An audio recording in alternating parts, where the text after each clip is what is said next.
Hey guys, Drifter here. Today I've got a video for you about the weapons of Infinite Warfare because I was fortunate enough to get to see some levels and some things at E3 that the general public has not seen. I'm not talking about the Sony trailer reveal, I'm not talking about all the stuff that was in the booth downstairs, but I got to go up to a private Activision meeting room and sit down and watch an extra campaign level that had a lot more stuff.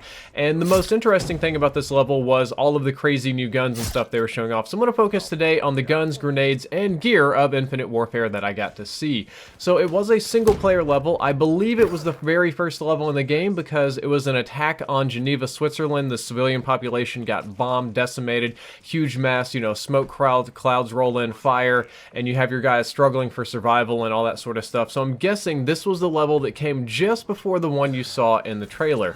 And it has been revealed that the game will feature hundreds of guns, more than any other Call of Duty. This was in Game Informer magazine, and I had the opportunity to ask in person if it were true that the game will feature hundreds of guns, and they said yes. I asked and was unable to clarify if it were variants or not, but it's supposed to have a ton of unique weapons. So weapon number one is what I'm going to call the tracking shotgun. This shotgun, when you pick it up, by default has an optical attachment on it. It's a big square one. It kind of reminds me of the tracker sight from Call of Duty Ghost, but instead of having one dot or one aiming reticle, it has 8 of them. 8 dots, one for each pellets. And when you aim down sights with it, after a fraction of a second, some kind of delay, the 8 dots start locking on and tracking targets. Eventually, all 8 of the dots will lock onto a single target, or if you've got multiple, the dots will split up, so you'll have 4 on one, 4 on the other, or you know, you can split 6, 8, whatever. Basically, what happens is these cause the pellets to track and all of the pellets to hit that target. So they would aim down sights for like a quarter to a third of a second maybe, and just like a delay, and you could watch the dots all like home in on one guy and shoot him, and just poof, like all 8 pellets would hit him and just completely blow him away. One shot killed the ever-living devil out of everything in the game. However, there are some other situations where they didn't have the time to wait for all these things to lock on, and they would shoot with about half of them locked on, etc., etc. And if you do really quick shots, like if you just ADS and pop once, or if you do something more to the tune of if you just hip fire or just spray all over the place, there's no time for these dots to lock on, so it is completely ineffective. But it was definitely a unique weapon. It's kind of space future-y technology where your pellets can track the enemies in your shotgun, so that was pretty bananas. The next one I want to talk about is the AR sniper rifle hybrid.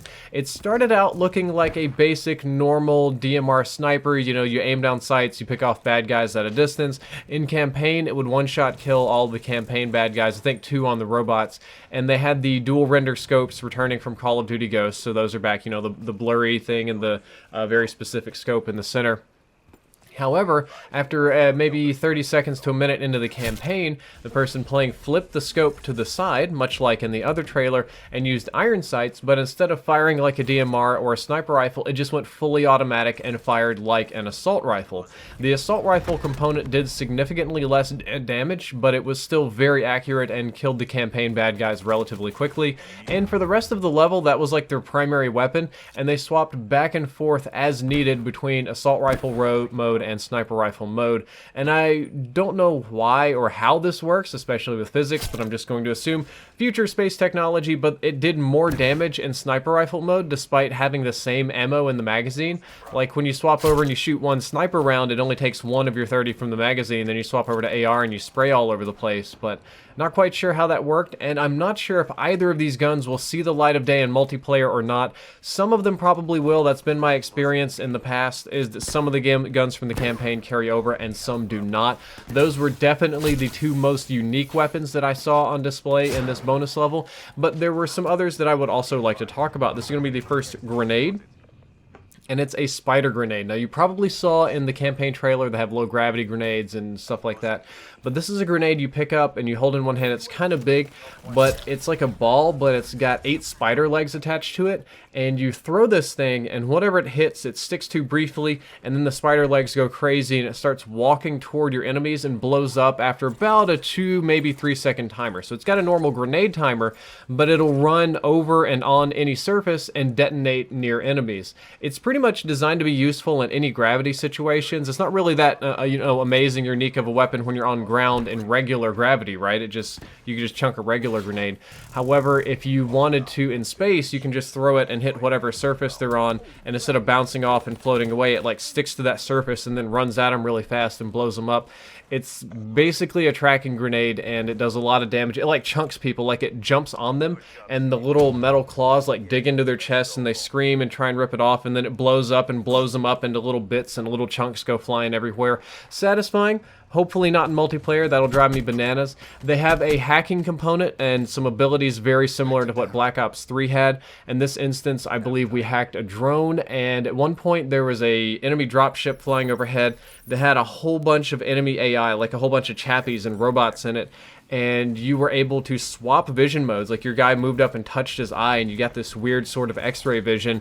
We picked a robot to hack, and once we hacked the robot, we had the opportunity to shoot all of the other robots in the ship and kill them before they were deployed, but the person playing the campaign instead decided to activate this robot's self-destruct mode, and it blew up the ship and blew up all but like one of the other robots and killed them. There was one or two other little things they hacked, but that was definitely the most notable.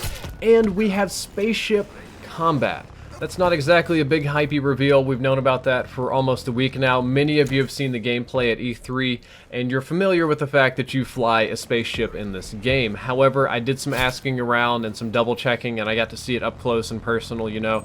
The spaceship is a weapon that you control. It's not on rails. It's not like, you know, the vehicles in other Call of Duty games were basically like Dumbo vehicles. They were very simple. They were very, very, it was almost like a mod of your first-person view than it was a true vehicle. But this one is a true space vehicle that you fly around in full 3D, rotational, full, you know, you can fly upside down if you want to. You can change your angle. It does a lot of crazy stuff. But you also use the spaceship in your boots on the ground campaign, which is a little bit strange to me, but it works kind of like an ability or a Harrier strike. You tag enemies and you make the call, and it can fly by and either do bombing runs or like gun strafe runs. It's got a timer on it, so you just can't spam it.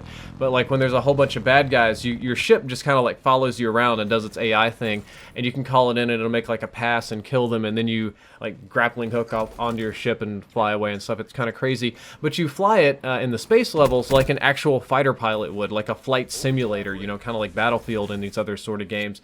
And yes, you can crash into things and die. Do not bonk the solid objects. That's not a good idea. One of the neat things I noticed is that it has the ability to strafe, like from, you know, side to side, because it has boosters and thrusters on the sides, so it's not limited to sort of just doing bombing passes. You can kind of hover with it.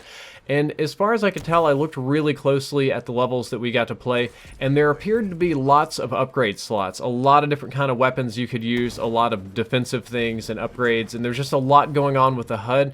And I can't confirm this, but I get the impression that there's quite a bit going on with this spaceship, and there will be quite a bit to upgrade in game. So those are the very interesting things I saw. Those were the things that were noteworthy. However, I will say that I saw about half a dozen other weapons that were not this noteworthy. And I don't mean that they were crappy or that they were bad or that I was disinterested, but they just paled in comparison to the others. I saw a couple of submachine guns that you guys didn't see. I think we had one light machine gun. It was this big heavy thing with a goofy cylindrical magazine we were able to pick up and spam at people. I think there was a couple of cylindrical mags. There's a lot of cylindrical mags because I think those are the way to go in the future. A couple of ARs, light, heavy, medium, slow firing, fast firing, but none of them were really as unique. They could just as easily have been called the Scar H and ACR in outer space. They weren't an AR sniper hybrid or a tracking shotgun, and I unfortunately did not get the opportunity to sit down and play them myself, so I can't fully describe them. However, now that we're done talking about the guns, I will talk about the level that I got to see that you guys didn't. Like I said, it was in Geneva, and it kind of starts out with a bombing run. You're just sitting there minding your own business, and the bad guys, the settlement defense front, just teleports in with giant gunships all over the place, and they manage. So basically, you're the good guys, and all of your ships are in one place at the beginning of the game for like a celebration, like 4th of July or something, right? And they've got all their ships on display, and that's when the settlement defense front attacks. And if I'm not mistaken, they did like a giant EMP bomb or something, or the warp drive. And when they warp drived in, it just like nuked almost everything. So almost all of your big ships got shot down, and then they just started straight up bombing the city and the civilian population. And part of your story is you survived the bombing, so you've got the city normal, then it gets bombed, it turns all ashy and dusty, and it's like middle of the day, but it turns black from all the dust that's being kicked up, and it just kind of looks like hell on earth. And they start dropping robots and bad guys into the city and just start slaughtering everybody. And you and your little ragtag squad kind of band together and fight through the city in old crumbling buildings. And it's really weird to see this spacey future game, and like one of your homies is like a robot that follows you around and is all sarcastic and stuff. But then, you know, you're doing the space stuff, but the buildings you're fighting in are like 500 years old because it's in Geneva. Like you're in the bottom of some old bar that's got wine and just bricks and stuff everywhere. Very unusual feel. And the whole idea behind this level is that you survive the initial attack and rally together with your United States Marine Space Corps buddies. I forget the exact name of it. And you kind of push back and you manage to secure a landing zone and kind of stop the ground invasion. Just slow it down for you guys to be able to launch some ships. And then once your ships launch, it's the counterattack mission that you saw in the Sony PlayStation reveal trailer. Guys, that is all for this video. I hope that you enjoyed it. I hope that you learned something useful. If you did, don't forget to like, favorite, and subscribe. Drifter out.